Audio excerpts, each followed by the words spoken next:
नमस्कार, आप देख रहे हैं जोहार झारखंड और मैं हूं आपके साथ विभा उपाध्याय। झारखंड में लोकसभा और विधानसभा चुनाव एक साथ कराने की अटकलों को चुनाव आयोग ने सिरे से खारिज कर दिया है। आयोग ने साफ कहा कि अब तक इसकी कोई तैयारी नहीं है। रांची में राजनीतिक दलों के प्रतिनिधियों और अधिकारियों के साथ बैठक के बाद मुख्य चुनाव आयुक्त सुनील अरोड़ा ने कहा कि चुनाव खर्च की सीमा नहीं बढ़ाई जाएगी। वहीं उन्होंने एक ही जगह पर 3 साल से ज्यादा वक्त तक पोस्टेड अधिकारियों के जल्द तबादले के भी आदेश दिए। साथ ही मुख्य चुनाव आयोग ने साफ कहा कि ईवीएम से छेड़छाड़ की कोई गुंजाइश नहीं है। ईवीएम को टेम्पर नहीं किया जा सकता है।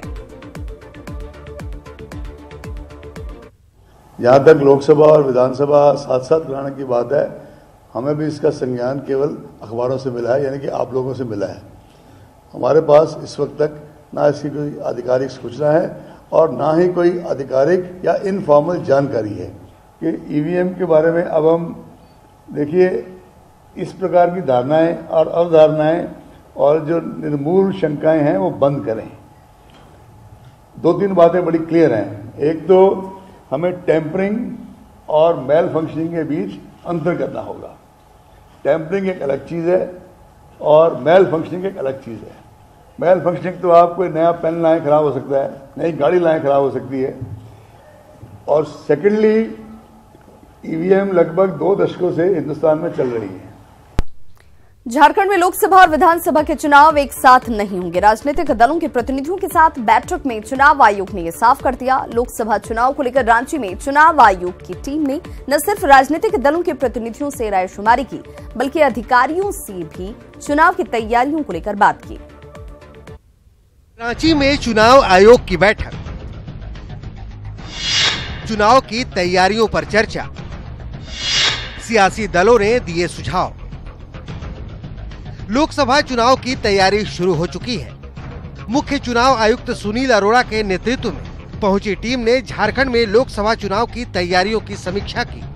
झारखंड के सभी दलों के नेताओं से चुनाव आयोग की टीम ने मुलाकात की और उनकी राय को जाना। बीजेपी ने सुझाव दिया कि छत्तीसगढ़ और बिहार से सटे सीमा को सील किया जाए ताकि उग्रवादी और नक्सली चुनाव को प्रभावित न कर पाए। भारतीय जनता पार्टी चुनाव के लिए तैयार है और हम लोगों ने ये सुझाव दिया, सीमावर्ती क्षेत्र से राज्य से आते हैं उग्रवादी और प्रभावित कर जाते हैं, तो यहाँ पे फोर्स का डिप्लॉयमेंट अधिक करें और सीमा को सील भी किया जाए। कांग्रेस के नेताओं ने चुनाव आयोग से पर्याप्त ईवीएम की व्यवस्था कर लेने का सुझाव दिया। इसके अलावा कांग्रेस ने 3 साल से एक ही जगह पर जमे हुए पदाधिकारियों के तबादले की मांग की। साथ ही नक्सल प्रभावित इलाकों में बूथों की व्यवस्था सहूलियत के हिसाब से करने की सलाह दी।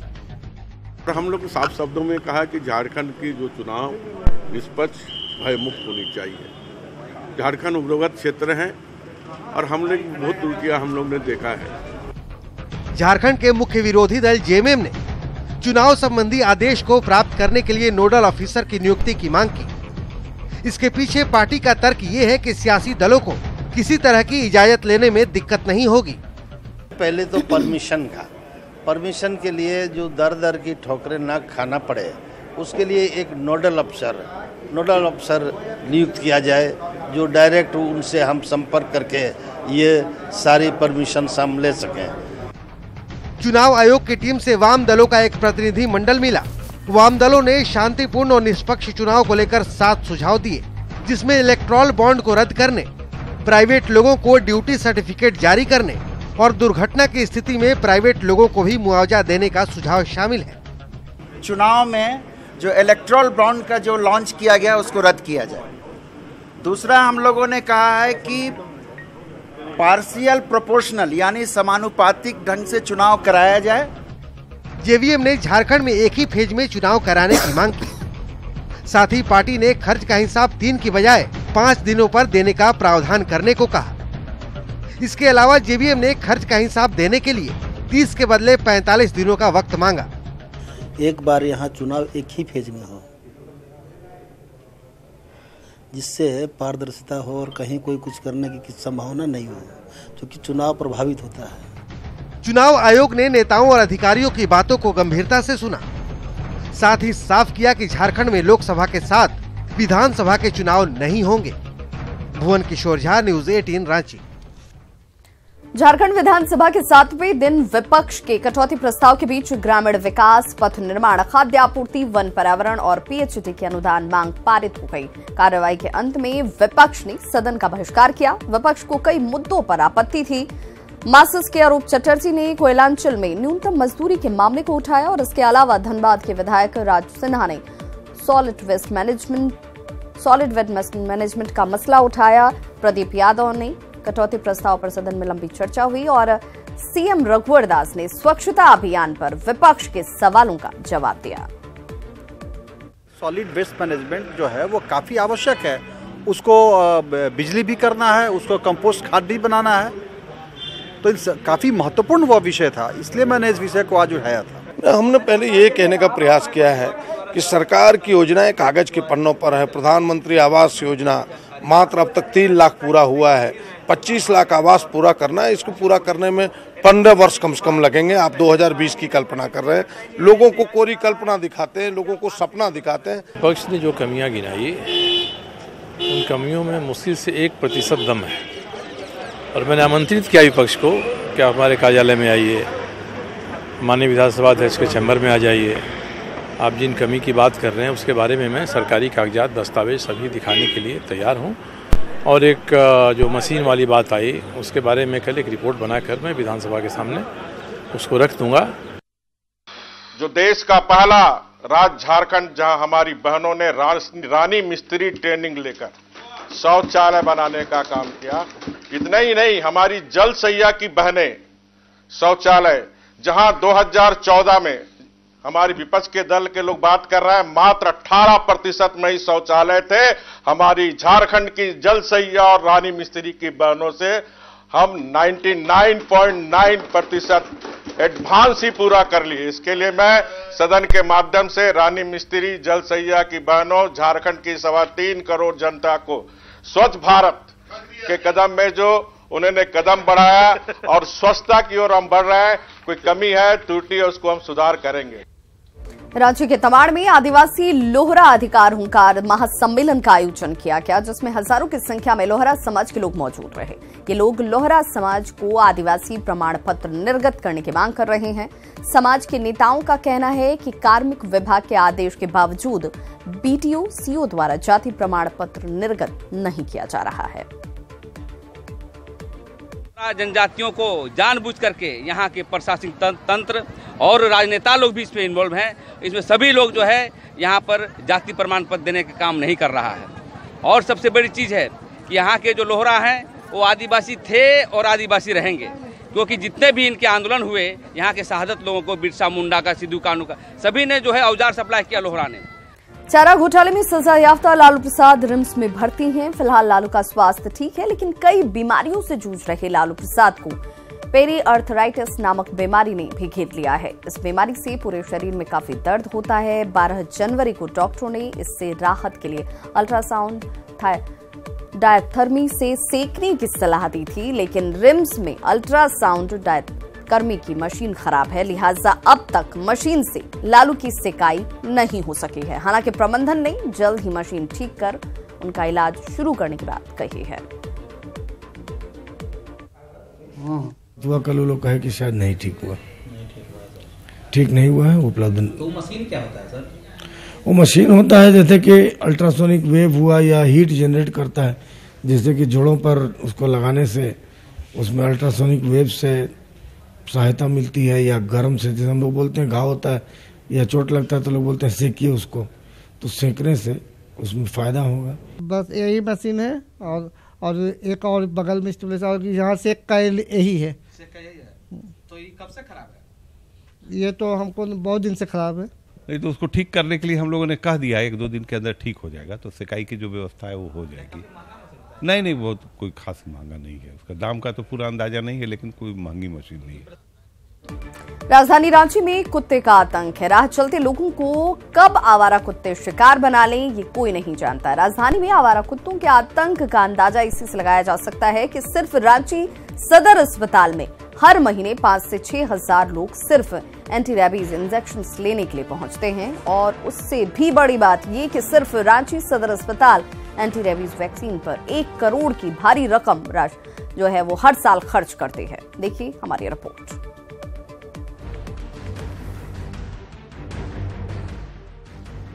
लाइन में लगे लोगों की इस तस्वीर को देखिए। तस्वीर राजधानी रांची के सदर अस्पताल की लाल बिल्डिंग के छत की है और ये लोग 30 जनवरी को कुत्ते का शिकार होकर एंटी रेबीज इंजेक्शन लेने आए हैं। 200 से ज्यादा मरीज एंटी रेबीज इंजेक्शन लेकर घर जा चुके हैं, लेकिन लाइन कम होती नहीं दिखती। रेबीज यूनिट इंचार्ज की माने तो इस तरह की लाइनें रोज की बात हो गई हैं। हर महीने 5 से 6 हजार लोग सिर्फ सदर अस्पताल में रेबीज का इंजेक्शन दिलवाने आते हैं। दूसरे सीएचसी और निजी अस्पतालों को जोड़ दें तो ये संख्या 10,000 के करीब पहुंच जाएगी। एंटी रेबीज का है, सब डॉग बाइट, जितना भी है पेशेंट है सब डॉग बाइट का ही है। ये इतना? हाँ इतना है ही। 300-400 आदमी खड़ा है। हाँ तो खड़ा है, प्रतिदिन आता है 250 आदमी। इस तस्वीर को देखकर आप राजधानी में कुत्तों के आतंक का अनुमान लगा चुके होंगे, लेकिन बात यहीं खत्म नहीं हो जाती। सिविल सर्जन की माने तो 1 करोड़ से ज्यादा की राशि सिर्फ एंटी रेबीज वैक्सीन की खरीद पर खर्च होती है। आज के डेट में हमको लगता है करीब 1 करोड़ के आसपास तो जरूर होगा। हाँ पर ईयर वो खर्च होती है राशि।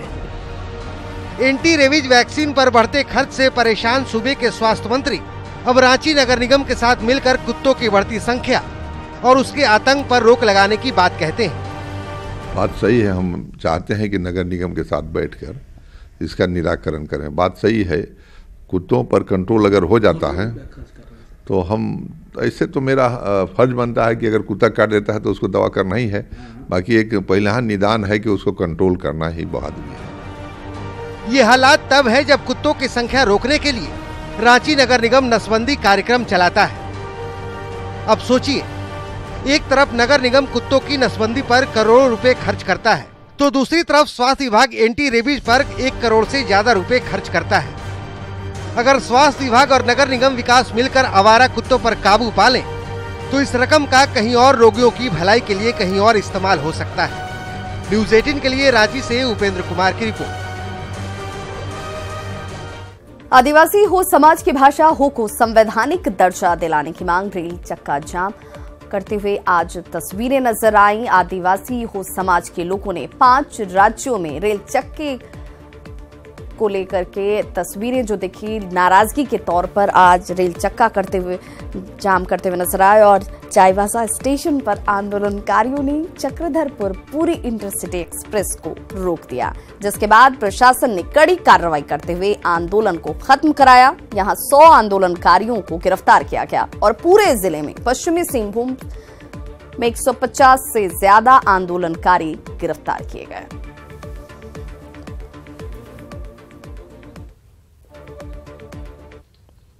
हो भाषा को संविधान की 8वीं सूची में शामिल कराने की मांग को लेकर हो समाज के आंदोलन का असर जमशेदपुर में भी देखा गया। जमशेदपुर से सटे सलगाझोड़ी रेल फाटक के पास आंदोलनकारियों ने स्टील एक्सप्रेस को रोकने की कोशिश की।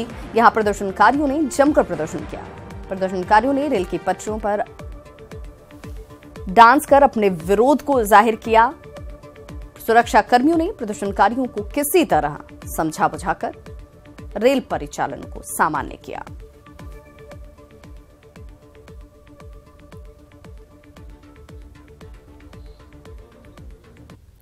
जमशेदपुर के बिस्ट्रोपुर में 2 बस्तियों के लोगों के बीच आज जमकर मारपीट हुई। धातकी के रेडियो के पास मौजूद जो मौजूद 2 बस्तियों के लोगों के बीच आपसी विवाद की तस्वीरें आपके सामने हैं। इन तस्वीरों को देखिए जो कि जमकर हंगामे और मारपीट में तब्दील हो गई। यहां एक बस्ती में घुसकर कुछ युवकों ने जमकर तोड़फोड़ की। बिस्ट्रोपुर थाना प्रभारी का यह कहना है कि एक बस्ती के लोग बंगाल से यहां आकर बस गए हैं, जिन्हें हटाने के लिए वे जिला प्रशासन को आवेदन दे चुके हैं और सारा विवाद इसी को लेकर है।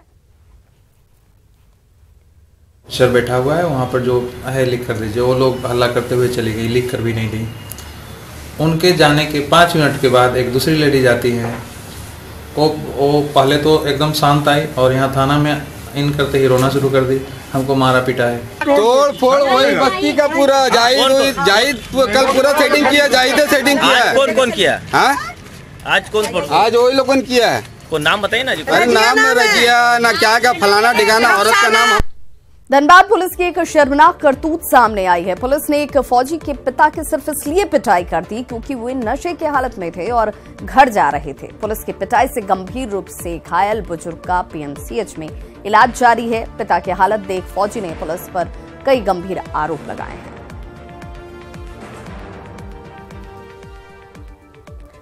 पश्चिम सिंहभूम के तांतनगर पुलिस ने पोखरिया में बीते 22 दिसंबर को हुए 9 साल के मासूम की हत्या का खुलासा कर दिया है। पुलिस का यह कहना है कि नाबालिग की हत्या महज इसलिए कर दी गई क्योंकि उसने अनजाने में ही आरोपी के शरीर पर यूरिन पास कर दिया था और पुलिस ने वारदात में इस्तेमाल हथियार और नाबालिग के खून से सने कपड़े भी बरामद कर लिए हैं। महात्मा गांधी की पुण्यतिथि पर आज राज्यपाल द्रौपदी मुर्मू और मुख्यमंत्री रघुवर दास ने उन्हें श्रद्धांजलि अर्पित की और इस मौके पर मुख्यमंत्री ने कहा कि पीएम मोदी के नेतृत्व में देश की जनता महात्मा गांधी के सपनों का भारत बना रही है।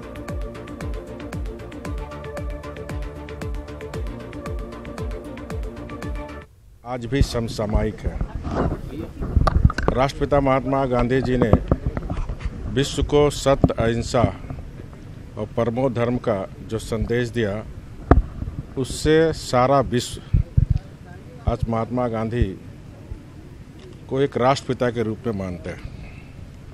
और राष्ट्रपिता महात्मा गांधी के आज़ादी के बाद एक नया भारत का सपना था, स्वच्छ भारत का सपना था।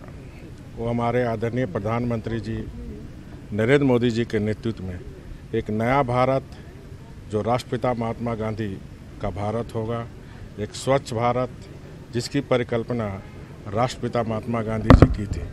इसी 2000 महात्मा गांधी की पुण्यतिथि के अवसर पर टाना भक्तों ने पारंपरिक तरीके से पूजा अर्चना कर बापू को श्रद्धांजलि अर्पित की और महात्मा गांधी के जीवन दर्शन को अपनाने का संकल्प लिया। शंख और घंटे की आवाज के बीच पारंपरिक रूप से महात्मा गांधी की प्रतिमा पर टाना भक्तों ने पूजा अर्चना की। आपको बता दें कि आजादी की लड़ाई से लेकर आज तक महात्मा गांधी के जीवन दर्शन पर ये टाना भगत अपना जीवन व्यतीत कर रहे हैं।